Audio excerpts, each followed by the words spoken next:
Hi, this is Jeff Zeig. Here I am in Phoenix, Arizona, in my office at the offices of the Milton Erickson Foundation, with another 5-minute tip for therapists. In this tip, I want to talk about multi-level communication. Milton Erickson, was famous for his use of multiple level communication. People not only respond to the overt level of communication, they also respond to the covert level of communication. We are designed to respond to the meaning of communication, not just to the content of communication. Now, there's many people who have different distinctions for understanding communication. Roughly speaking, Noam Chomsky taught that there's a surface structure and a deep structure.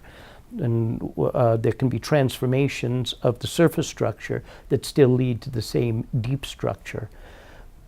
Eric Berne, the founder of transactional analysis, said that communication happens both at the social level and the psychological level, and that the outcome of communication is determined at the psychological level. It's a very good concept, especially if you're someone like Eric Berne, who was much more dedicated to communication that happened on an overt level. What he called ulterior transactions were a part of psychological games that were played for reasons that were unadaptive. But ulterior communication is productive, it's not only destructive. Paul Watzlawick said that every communication happens both at the indicative level and the injunctive level. Something is a connotation, and that is happening at the injunctive level. We could say that hypnosis is the technology of injunctive communication. You're communicating with somebody hypnotically because you want that person to respond to meaning. What I prefer as a term is informative communication and evocative communication. Informative communication is the purview of science. Science is about facts.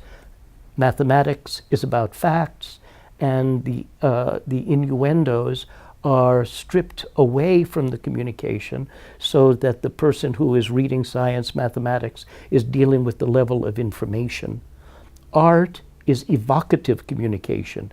You don't go to the movies because you want information, at least unless it's documentary.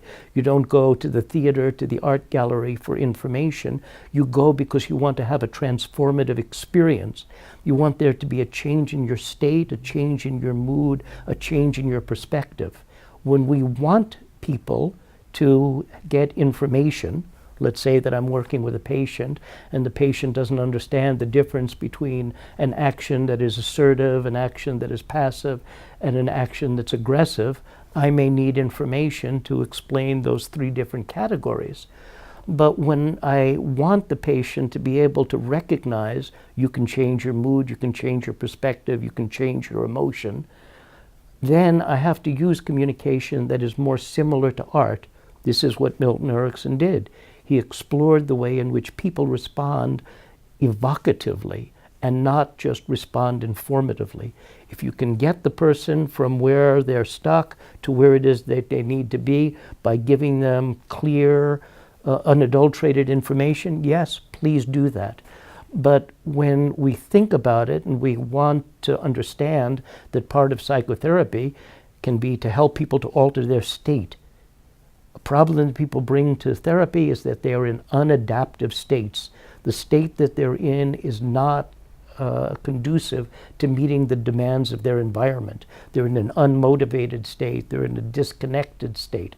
Most of the problems that people bring to psychotherapy are about being in an unadaptive state.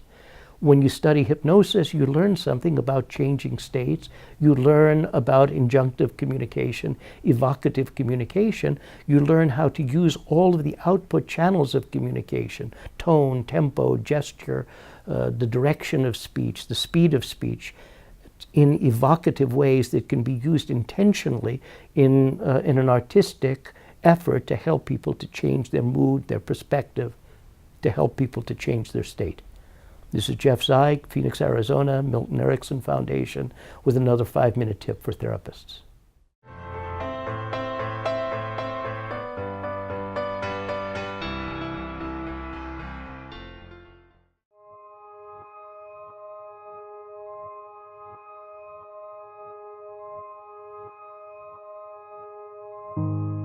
We are a jealous animal.